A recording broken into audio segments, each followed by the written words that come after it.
देखिए, आज organic chemistry का बहुत ही इंपॉर्टेंट चैप्टर है फिनॉल, है ना, एरोमेटिक केमिस्ट्री का। तो वो हम स्टार्ट करने जा रहे हैं। हेडिंग डाल दीजिए।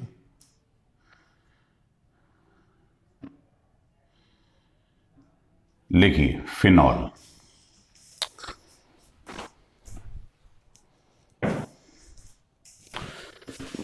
इसको हम कार्बोलिक एसिड भी कहते हैं।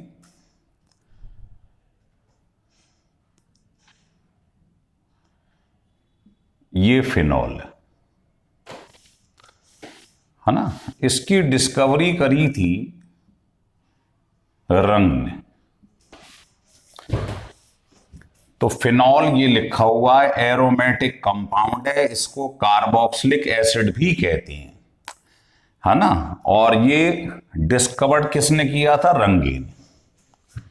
तो आप इसका मेथड ऑफ फॉर्मेशन लिखिए, कैसे बनाते हैं इसे। मेथड ऑफ फॉर्मेशन हेडिंग डाल दीजिए।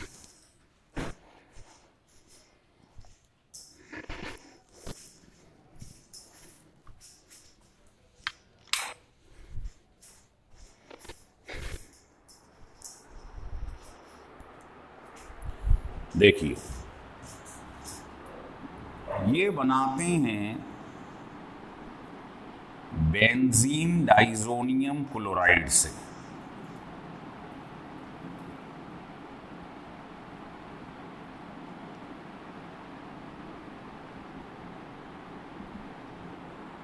ये क्या लिखा है देखिए,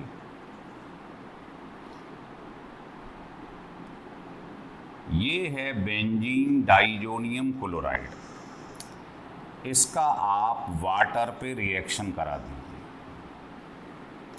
जैसी हीट करोगे, डाइजोनियम के आप दो टाइप के रिएक्शन पढ़ेंगे, एक रिप्लेसमेंट और एक कपलिंग। तो रिप्लेसमेंट रिएक्शन वो होते हैं जिनमें नाइट्रोजन उड़ जाती है, तो ये नाइट्रोजन बाहर निकल जाएगी और यहां से ये नेगेटिव पार्ट पॉजिटिव लेकर बाहर निकल जाएगा। ये तो मालूम ही है, सारे एरोमेटिक कंपाउंड सब्स्टिट्यूशन रिएक्शन देते हैं। मतलब आपको चीज देंगे और आप दूसरी चीज आपसे ले लेंगे। तो HCl बाहर निकला, N2 बाहर निकला, तो बताओ बचा क्या? OH लग गया इस पर।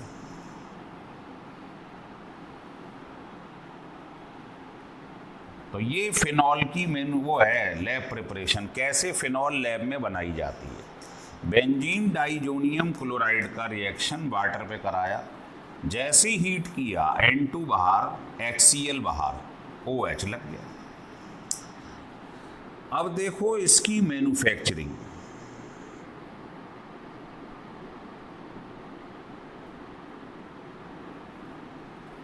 तो मैन्युफैक्चरिंग हम पहले करेंगे।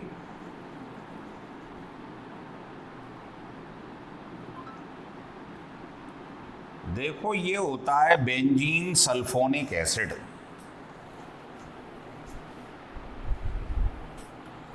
इसमें से आप H हटा दीजिए और कोई मेटल लगा दो, तो इसका नाम है sodium benzene sulphonate. Sodium benzene sulphonate.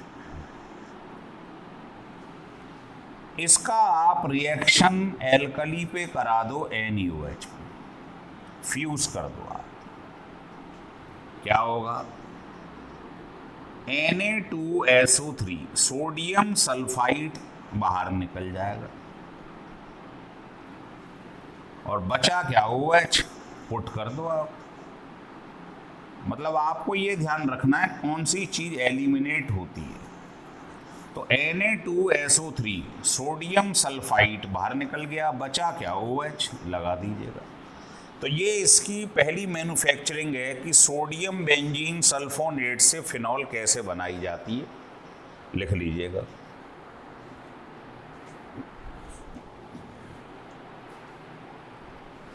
अब आइए,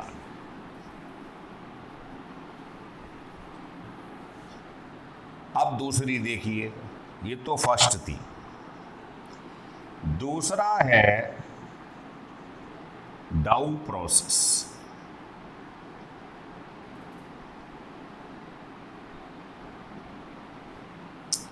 इसमें क्या करते हैं, ये क्लोरोबेंजीन है, क्लोरोबेंजीन, इसका रिएक्शन 10% NaOH पे करा देंगे। देखो, अगर तुम्हें टेम्परेचर प्रेशर याद रहे तो लिखें, और नहीं याद है तो आपको लिख देना है अंडर प्रेशर, नहीं याद रहे तो। वैसे आपको बता दूं, इतने एटमॉस्फेरिक प्रेशर लेते हैं, लिख लीजिएगा।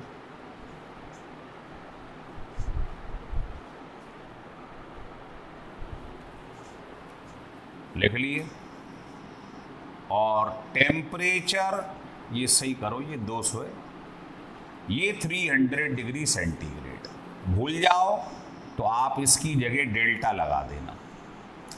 तो होना क्या है, सबको मालूम है, सब्स्टिट्यूशन, NaCl बाहर निकल जाएगा, बस OH लग जाएगा।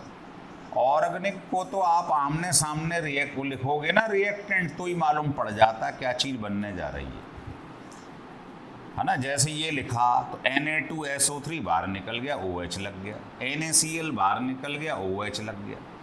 अब आप देख रहे हो इसमें जो नेगेटिव पार्ट है वो अटैक कर रहा है, तो ये रिएक्शन कहलाता है न्यूक्लियोफिलिक।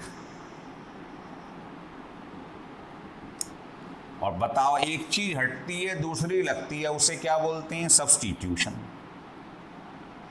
तो ये न्यूक्लियोफिलिक सब्स्टिट्यूशन रिएक्शन के एग्जाम्पल हैं ये। क्यों?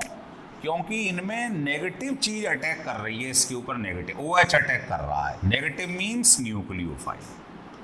तो जो अटैक करता है उसी के नाम पे रिएक्शन का नाम पड़ जाता। तो ये इसकी दूसरी मैन्युफैक्चरिंग थी, डाउ प्रोसेस। तीसरी देखिएगा, तीसरा भी वही है, फ्रॉम क्लोरोबेंजीन। अब आपने NaOH की जगह वाटर ले लिए, हीट कर दीजिए, क्या होगा समझते हैं आप बात को, HCl निकल जाएगा। तो बहुत आसान रिएक्शन है, बशर्ते लिख के याद करें, रट के नहीं। तो ये फिनॉल बनाने की जो मैन्युफैक्चरिंग चल रही थी, दो ये थी, एक बेंजीन सल्फोनेट वाली, लिख लीजिएगा।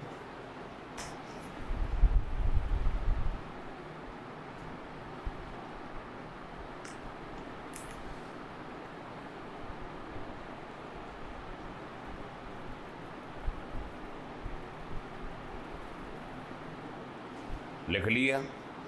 चलिए, इसमें कैटेलिस्ट लिखना चाहो तो लिख लो। एक कॉपर सॉल्ट जो होता है ये एज ए कैटेलिस्ट इस्तेमाल होता है। टेम्परेचर याद रहे, बहुत अच्छा, नहीं याद रहे तो डेल्टा लगा देना। एग्जैक्ट याद रखना है तो इतना होता है ना। चलिए, अब हम फिजिकल प्रॉपर्टी की तरफ बढ़ते हैं।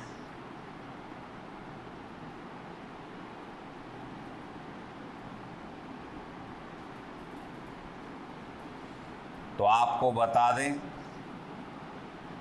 It is colourless, crystalline, solid होता, लेकिन जैसे ही एयर और सनलाइट में आएगा ये अपना कलर चेंज कर देता है। क्यों? Due to oxidation. अभी करके दिखाएंगे आप। तो लिख लो, इट्स कलर चेंजेस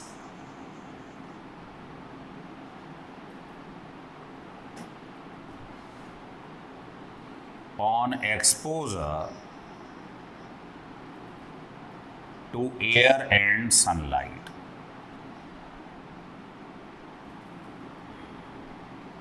और कलर कैसा हो जाता है? लिख लो, रेड कलर। तो इस वैसे ये कलरलेस है, लेकिन एयर और सनलाइट में ये रेड हो जाता है। क्यों? तो वो अभी मैं रिएक्शन दिखाऊंगा केमिकल प्रॉपर्टी में, ड्यू टू ऑक्सीडेशन।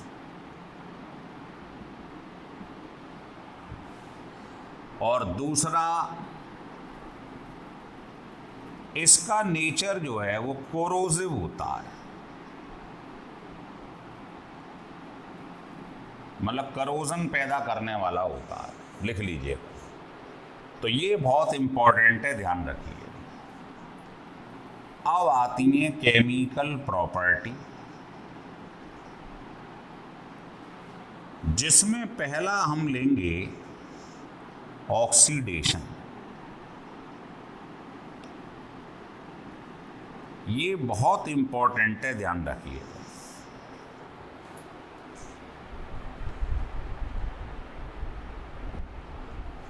देखिए, पहला इसका सब पार्ट है विद एयर एंड सनलाइट।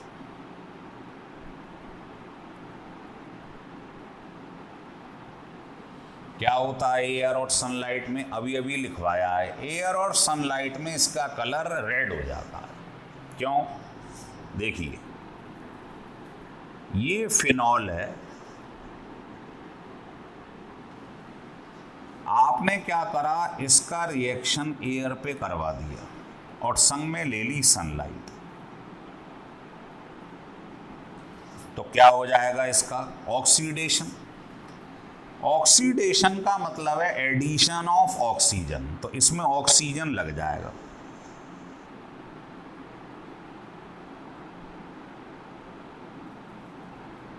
है ना, लिख लीजिएगा। तो ये बन जाता है पैरा बेंजो। पैरा मतलब आमने सामने, और नाम है इसका बेंजोक्विनोन। ऑन मतलब समझ रहे हैं, कीटोन। तो सबसे पहले इसका ऑक्सीडेशन होता है और बनता है पैरा बेंजोक्विनोन। फिर क्या होगा, देखिए,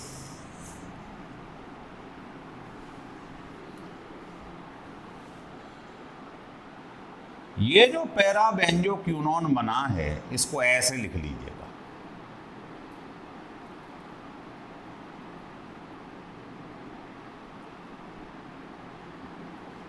ये लिखा है। ये द्वारा से तुम्हारे पास जो फिनॉल था, फिनॉल इससे एसोसिएट हो जाता है, मतलब ये जो बना है ये द्वारा से इससे जुड़ जाता है। तो बताओ, O और H के बीच में क्या होगी? Hydrogen bonding. तो ये जो बनता है इसका नाम है फिनोक्विनोन। बस इसी की वजह से ये रेड कलर का होता है। तो ये कई बार पूछा गया है कि वैसे तो ये कलरलेस है, लेकिन एयर और सनलाइट में रेड क्यों हुआ? इसकी वजह से। लिख लीजिएगा।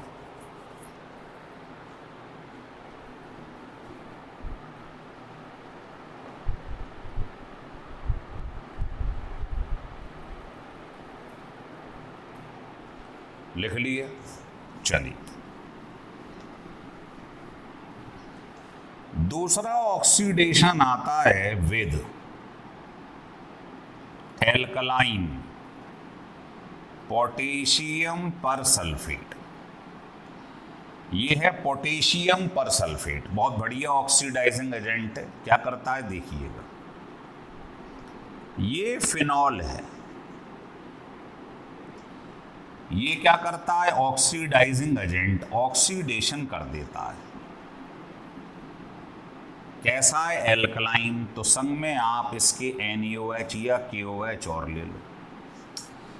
तो ये ऑक्सीडाइजिंग एजेंट है, ऑक्सीडेशन कर देगा। तो ये बन जाता है क्यूनॉल। नॉल आवाज आ रही है, ऑल मतलब एल्कोहल बन जाता है। और अगर आपने इसका रिएक्शन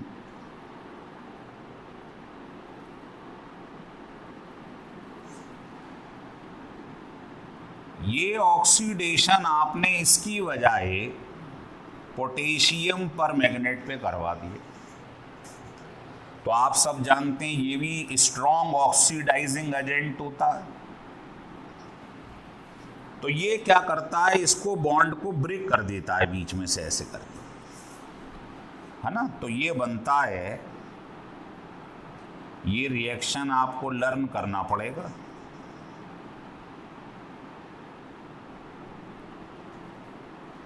इसको टार्टरिक एसिड बोलते हैं, ऑप्टिकली एक्टिव है जी, नाम लिख लो टार्टरिक एसिड। इसमें देखो ये वाला कार्बन भी देखो, ये भी देखो, इस पर चारों ग्रुप अलग अलग है, तो ये 2 कायरल कार्बन हो गए, इसलिए ये ऑप्टिकली एक्टिव होता है।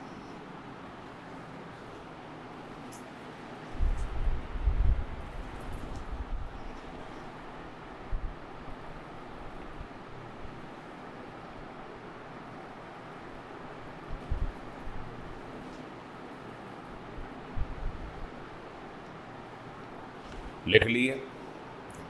देखिए, तो 3 प्रकार से ऑक्सीडेशन होता है। एक तो एयर और सनलाइट, एल्कलाइन पोटेशियम परसल्फेट, और तीसरा पोटेशियम परमैंगनेट। दूसरे रिएक्शन पर हम आ जाएं, लिख लो एसिडिक नेचर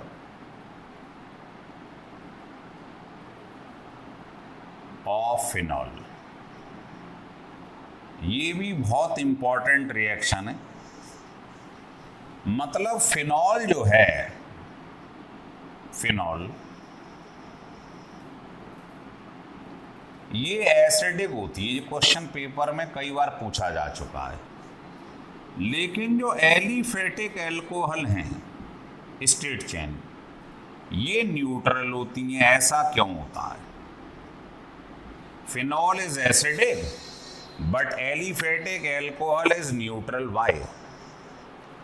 तो इसके पीछे 2 रीजन है। एक तो आप इंडक्टिव इफेक्ट से समझा सकते हैं, है ना, कि जो C6H5 है वो -I ग्रुप होता है, इलेक्ट्रॉन खींचता है।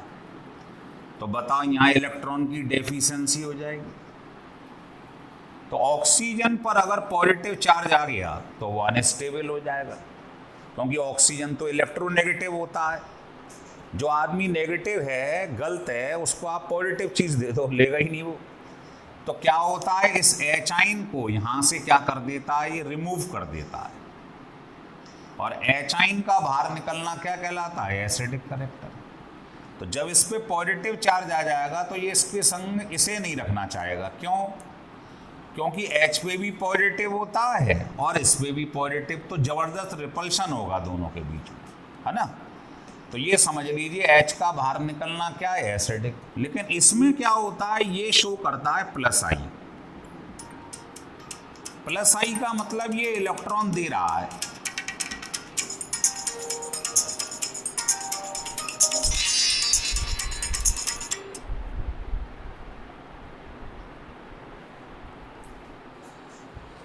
है ना, ये इलेक्ट्रॉन दे रहा है। देगा तो यहाँ कैसा चार्ज है, नेगेटिव। इस पर कैसा है, पॉजिटिव। तो बेटा ये क्या होगा, ये अट्रैक्शन की वजह से निकल नहीं पाएगा बाहर।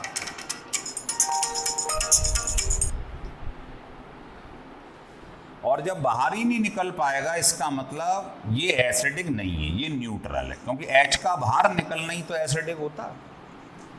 तो ये क्यों एसिडिक है, ये न्यूट्रल है। आप इसको इंडक्टिव इफेक्ट से समझा सकते हैं, पर हमें नहीं समझाना है। हमें समझाना है फिनॉल एसिडिक होती है। मेन आंसर है इसका ड्यू टू रेजोनेंस। रेजोनेंस की वजह से फिनॉल एसिडिक है। इसमें तो रेजोनेंस हो ही नहीं रहा है भाई। रेजोनेंस के लिए कॉन्जुगेशन होना चाहिए, डबल सिंगल बॉन्ड। कहाँ है इसमें? तो ये तो रेजोनेंस शो करते ही नहीं। लेकिन ये रेजोनेंस शो कर रहा है, देखो, डबल सिंगल, ये सब हो रहा है।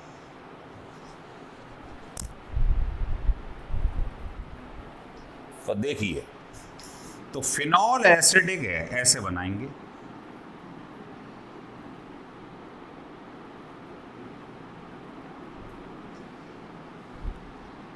इसके रेजोनेटिंग स्ट्रक्चर बनाने के लिए डबल हेडेड एरो लगाया जाता है। आप जानते हो रेजोनेंस में क्या होगा, सारे स्ट्रक्चर बनाने की जरूरत नहीं है। देखो O के बाहर होते हैं 6 इलेक्ट्रॉन, एक शेयर इधर करा, एक यहाँ, 2 लोन पेयर है। अगर ये जो बेंजीन रिंग के ऊपर जो लिखा है इसको कहते हैं की एटम। बेंजीन रिंग के ऊपर कोई भी ग्रुप लिखा हो उसे की एटम कहते हैं।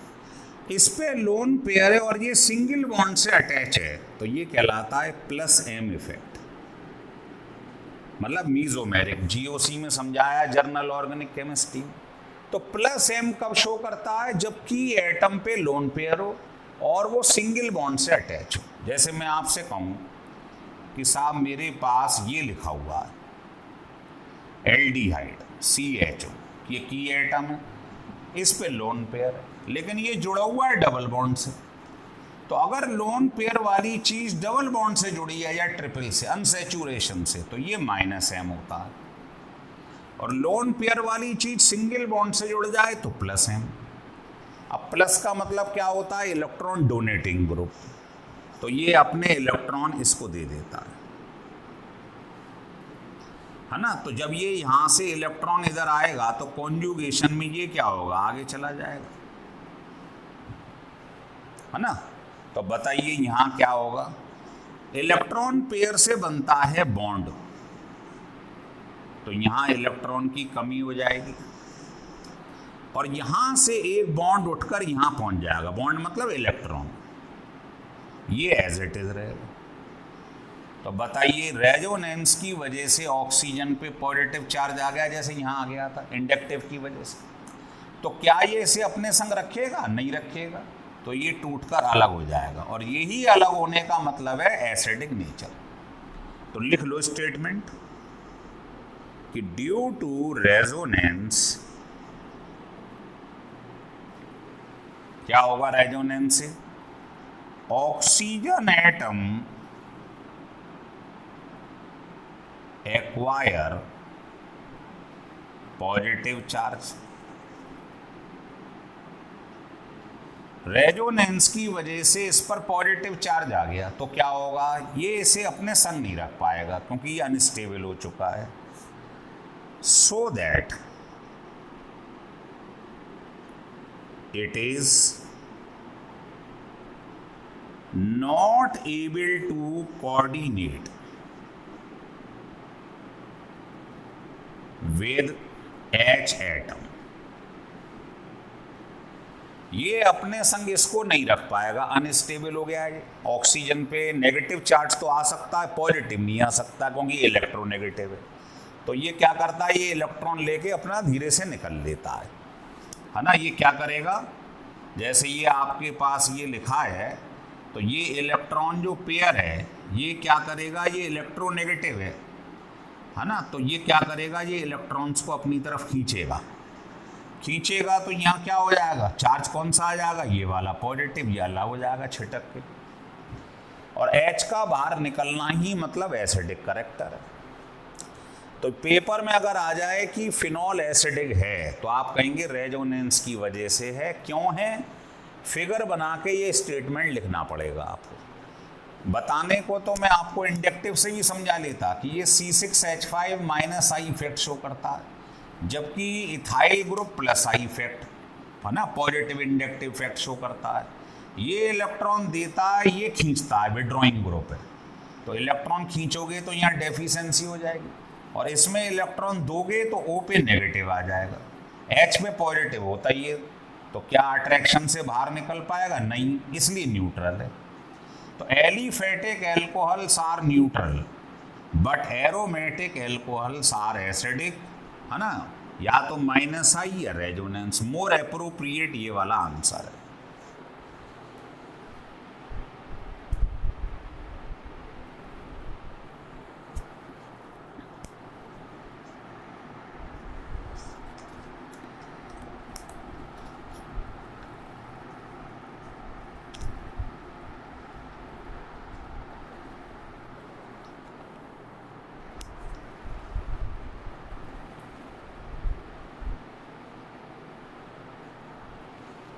समझ में आ रहा है यहां तक? चलिए,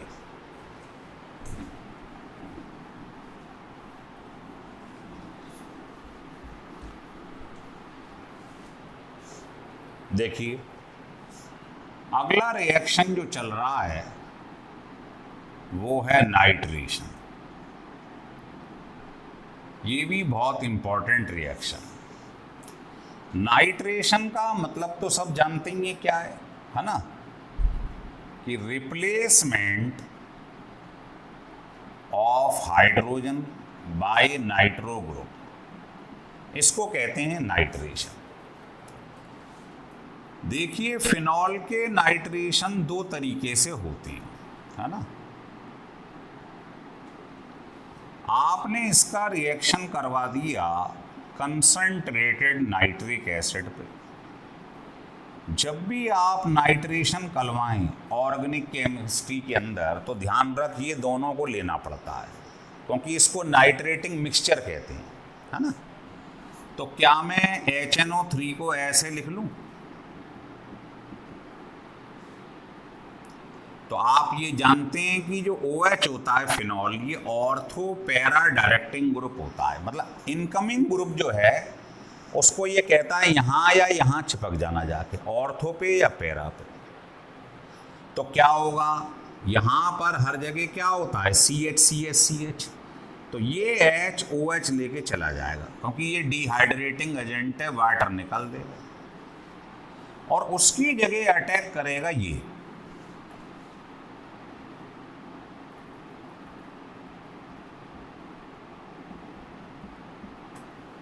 तो बताइए बगल वाले को क्या कहते हैं? ऑर्थो। तो इसका नाम है ऑर्थो नाइट्रोफिनॉल।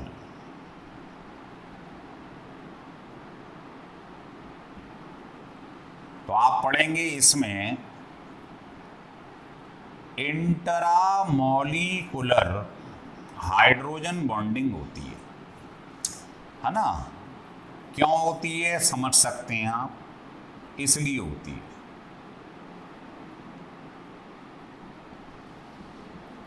ये नाइट्रो को मैंने खोल दिया है, तो बताइए O और H के बीच में क्या हो रहा होगा? Hydrogen bonding.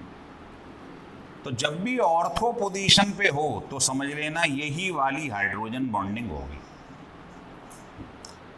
है ना। अब इधर आ जाओ, ये बन गया। अब मान लो इसी को मैंने एक्सेस में ले लिया, मतलब इसके 3 मॉलिक्यूल ले लिए हमने। तो क्या होगा, चीज पहले ऑर्थो पे लगेगी, फिर पैरा पे लगेगी, फिर ऑर्थो पे लगेगी। भाई 3 मॉलिक्यूल लिए, पहले ऑर्थो से, फिर पैरा से, फिर ऑर्थो से। तो ये जो बना है बड़ा इंपॉर्टेंट प्रोडक्ट है, इसका नाम है पिक्रिक एसिड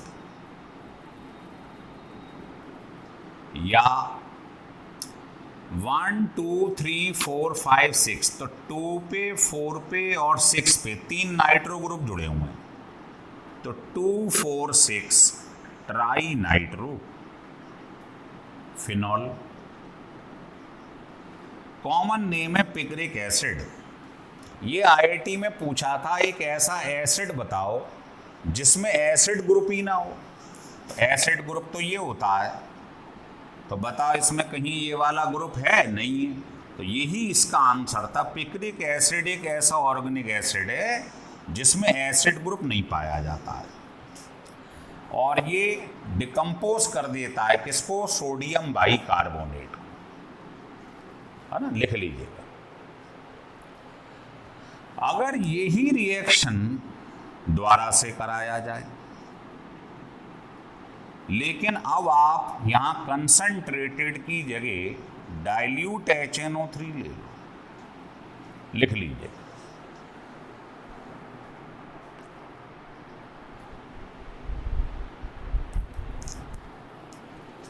तो डाइल्यूट HNO3 पे होगा तो वही क्या, नाइट्रेशन, ऐसे लिख लो,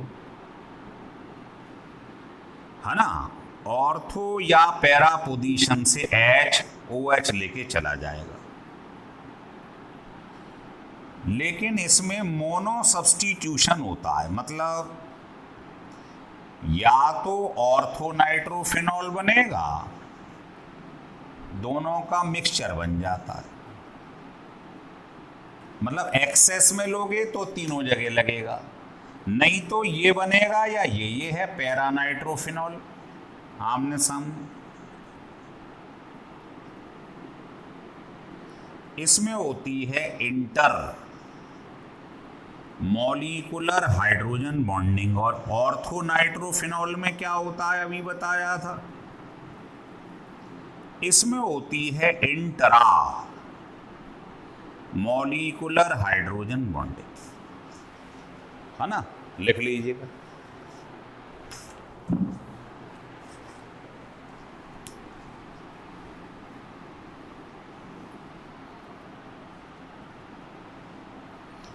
अब आप कहेंगे साहब इसमें इंटर क्यों है, तो देख लीजिएगा। पैरा पोजीशन क्या है, एक दूसरे से दूर है, आमने सामने, है ना, ऐसे बना लिया, ये बना लिया OH और नाइट्रो आमने सामने। जब अगला मॉलिक्यूल आएगा इसी का ही,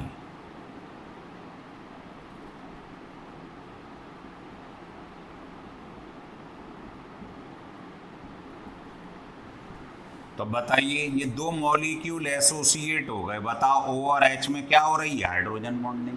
तो जब कई सारे मॉलिक्यूल आपस में एग्रीगेट हो जाते हैं, जुड़ जाते हैं, तो कौन सी हाइड्रोजन बॉन्डिंग होती है, इंटर मॉलिक्यूलर हाइड्रोजन बॉन्डिंग। तो इसमें हो रही है इंटर, इसमें हो रही थी इंटरा।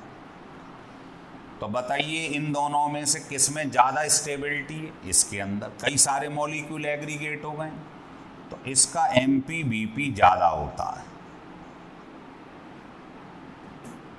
इसका कम होता है, क्योंकि ये कम स्टेबल होता है। इससे पढ़ाया आपने केमिकल बॉन्डिंग, जिसमें इंटर होता है कई सारे मॉलिक्यूल एग्रीगेट हो गए हैं, अट्रैक्टिंग पावर ज़्यादा है, इसका मतलब इसकी सॉल्युबिलिटी भी वाटर में ज़्यादा है। ये सॉल्युबिलिटी इसकी लेस हो, लेकिन एसिडिक करेक्टर उल्टा होता है, क्योंकि ये वीकली बाउंडेड होगा तो H आसानी से निकल जाएगा। तो ये लिख लो, ये मोर एसिडिक है, ये लेस एसिडिक। तो इस पे कॉम्पिटिटिव क्वेश्चन आते रहते हैं इन दोनों के अंदर, लिख लीजिएगा।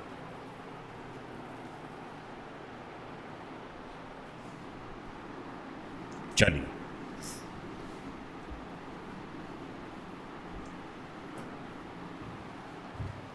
अब लिखिए इसका नेक्स्ट रिएक्शन, नाम है हैलोजिनेशन।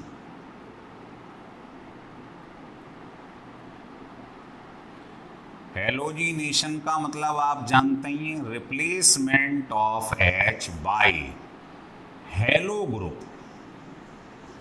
हैलो मतलब समझ रहे हैं आप, जैसे Br है, Cl है, इस टाइप से, इसको बोलते हैं साहब हैलोजिनेशन। देखिए बड़ा इंपॉर्टेंट रिएक्शन है ये, क्योंकि ये फिनॉल का टेस्ट भी है। देखो ये आपने क्या करा साहब, फिनॉल लिया और इसका ब्रोमिनेशन करवा दिया एक्सेस में, लिख लो।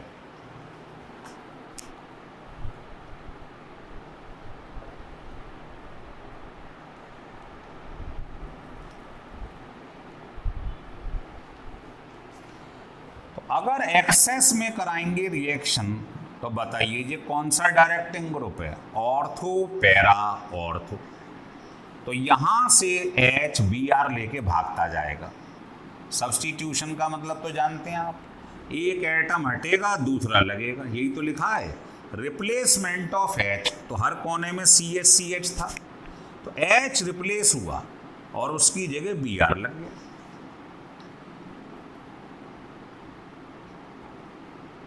तो ये बन गया ट्राई ब्रोमोफिनॉल।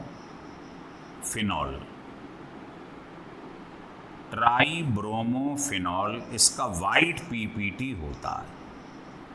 तो ये टेस्ट ऑफ फिनॉलिक ग्रुप है।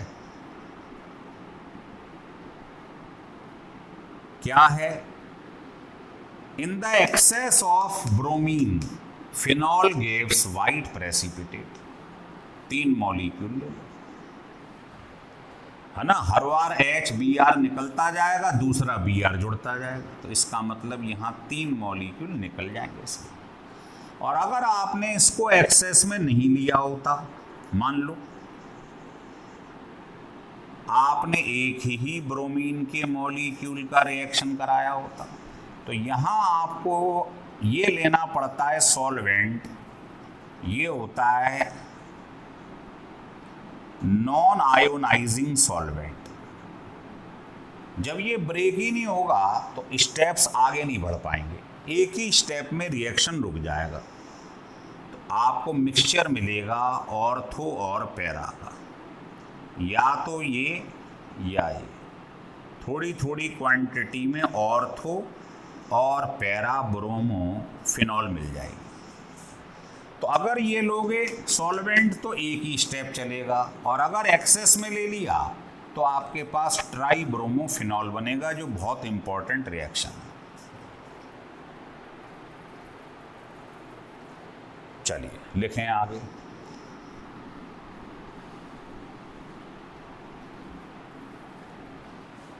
नेक्स्ट है बहुत ही इंपॉर्टेंट रीमर टाइमन रिएक्शन।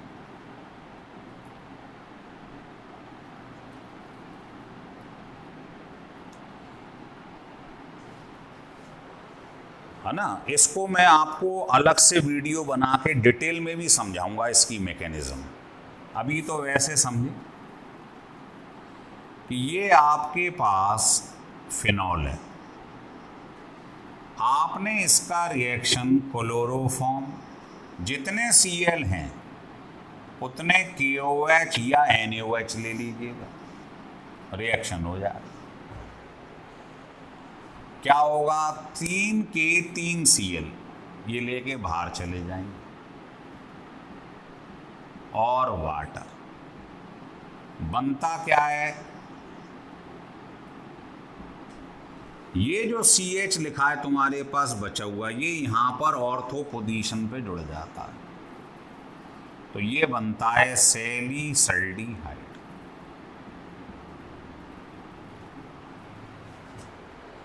और अगर आप इसकी बजाय CCl4 ले लो, इसमें 3 Cl थे तो 3 KOH, 4 हैं तो 4 ले लो, तो 4 KCl बाहर निकल जाएंगे। रिएक्शन बिल्कुल सेम है, बनेगा क्या, जहां पर एल्डिहाइड ग्रुप दिखाई दे रहा था वहां बस एसिड आ जाएगा, इसका नाम है सैलिसाइक्लिक एसिड। ये दोनों ही रीमर टाइमन रिएक्शन कहलाते हैं, और इसकी मैकेनिज्म भी बहुत इंपॉर्टेंट है, तो वो अलग से हम टर्न में बताएंगे आपको, क्योंकि है ना वो भी लेंदी मैकेनिज्म। बस ये अभी बता दूं, इसकी जो मैकेनिज्म होती है उसमें CCl2, इसको कहते हैं कार्बीन,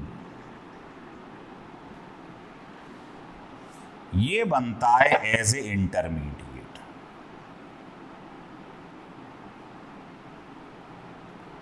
ये पूछा गया IIT में, इसलिए अभी बता रहा हूं। कार्बीन क्या होता है, कोई पूछ ले कार्बीन, तो देखिए कार्बन के बाहर होते हैं इलेक्ट्रॉन, आप जानते हैं कितने, 4। एक एक इलेक्ट्रॉन इन्होंने शेयर कर लिया, तो बताओ 2 बचे रह गए। तो आप कहोगे कार्बन के बाहर कितने इलेक्ट्रॉन थे भाई, 4, ऐसे बना देते हैं। एक Cl ने मिलाया, एक कार्बन ने, एक एक शेयर कर लिया, कार्बन के 2 बचे रह गए, मतलब 1 लोन पेयर। और कार्बन के अराउंड कितने इलेक्ट्रॉन है देखिए, 6। तो अगर 6 इलेक्ट्रॉन हो जाएं कार्बन एटम पे और एक लोन पेयर हो जाए कार्बन पे, तो ये 2 कंडीशन वाले को कार्बीन कहते हैं। तो कार्बीन क्या होता है, अगर कार्बन पे एक लोन पेयर हो और कार्बन के अराउंड 6 इलेक्ट्रॉन हो जाएं तो ये कार्बीन कहलाता है। इसका नाम क्या होगा, ये किससे बना है? मीथेन से। तो डाइक्लोरोमिथाइलिन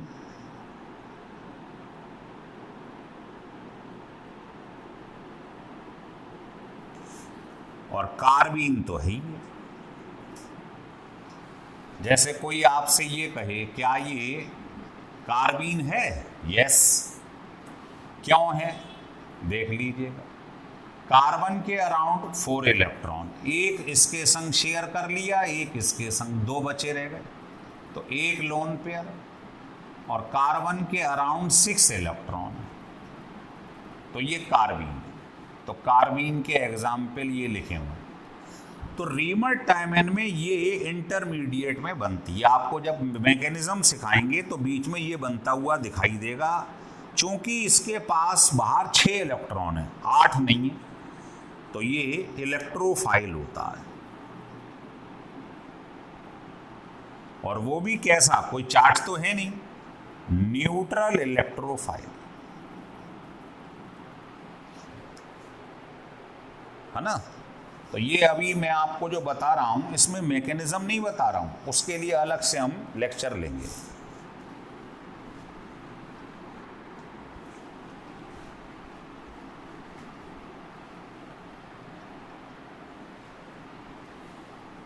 लिख लीजिएगा।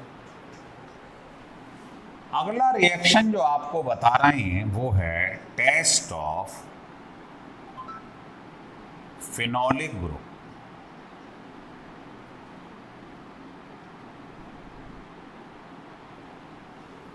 जैसे आपने क्या करा साहब, ये फिनॉल लिया,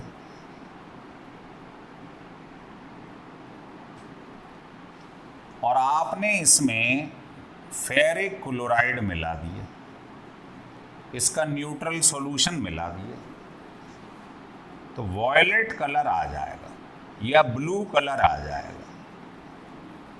ये है टेस्ट कि with neutral solution of FeCl3 phenol gives violet या पर्पल या ब्लू कलर, है ना। This is the test of phenolic group. लिखें।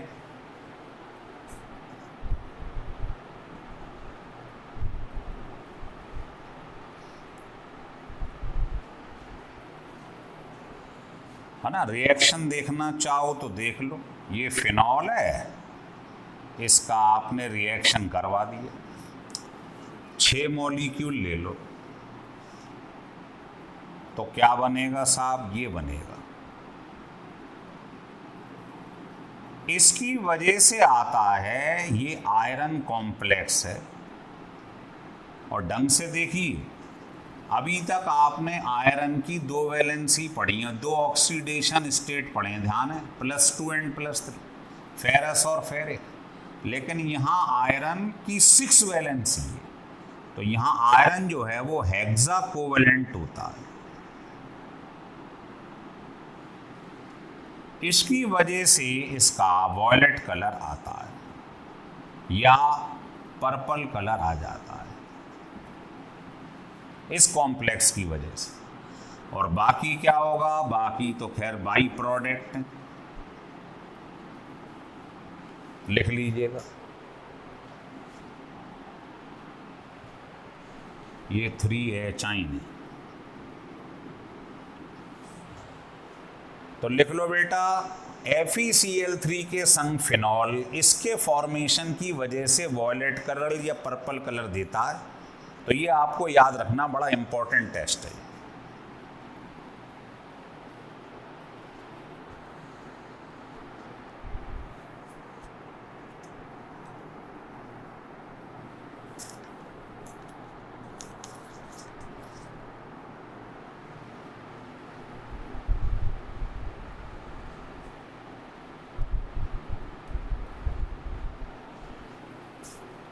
नेक्स्ट रिएक्शन देखिए।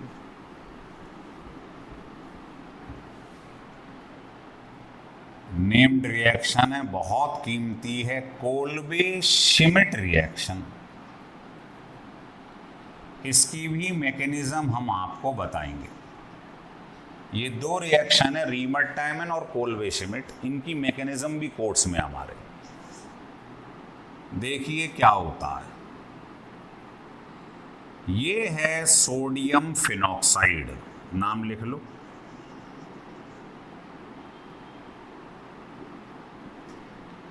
आपने इसका रिएक्शन CO2 पे करवा दिया, टेम्परेचर लर्न कर लें, नहीं तो डेल्टा बना देना। वो कौन सा डायरेक्टिंग ग्रुप है? ये ऑर्थो पेयर है, तो यहां रीअरेंजमेंट हो जाता है। ये जो COO है इस Na के संग यहां अटैच हो जाता है। इसका फर्दर हो जाता है एसिडिफिकेशन, एसिड पे रिएक्शन, NaCl निकल जाता है और जो H बचा है वो लगा दो, क्या बन गया? Salicylic acid. इसकी भी मैकेनिज्म हम आपको बताएंगे। सैलिसिलिक एसिड, तो ये कहलाता है कोल्बे श्मिट रिएक्शन। क्या हुआ है? पहले सोडियम फिनॉक्साइड का CO2 पे रिएक्शन, तो ये कौन सा डायरेक्टिंग ग्रुप है? सिंगल बॉन्ड से अटैच है, लोन पेयर वाली चीज, तो आप कहेंगे ये +M इफेक्ट शो कर रहा है। मतलब +M जो शो करता है वो ऑर्थो पैरा डायरेक्टिंग ग्रुप होता है, तो ये अटैक कर देता है ना। तो इसका जो CH था, हर कोने में CH, वो H यहाँ रिप्लेस हो जाता है और NaCl इधर आ जाता है, यहाँ आ गया। इसके बाद इसका एसिडिफिकेशन, एसिड पे रिएक्शन करा दीजिए, NaCl निकल जाएगा, H लग जाएगा, सब्स्टिट्यूशन, है ना। ये लिख लीजिएगा। तो ये आप जो पढ़ रहे थे, ये फिनॉल के सारे इंपॉर्टेंट रिएक्शन थे जो हमारे कोर्स में, तो इनको आप ढंग से पढ़िएगा। अगर आपको ये वीडियो अच्छी लगे तो इसे सब्सक्राइब जरूर कीजिएगा, जिससे अगली जो वीडियो आपको भेजें हम, वो आसानी से आपके पास पहुंच पाएँ, है ना। तो इसे सब्सक्राइब कीजिए और अगर अच्छा लगे तो लाइक करें, अन्यथा ना करें, ठीक है ना। ये ध्यान रखिए।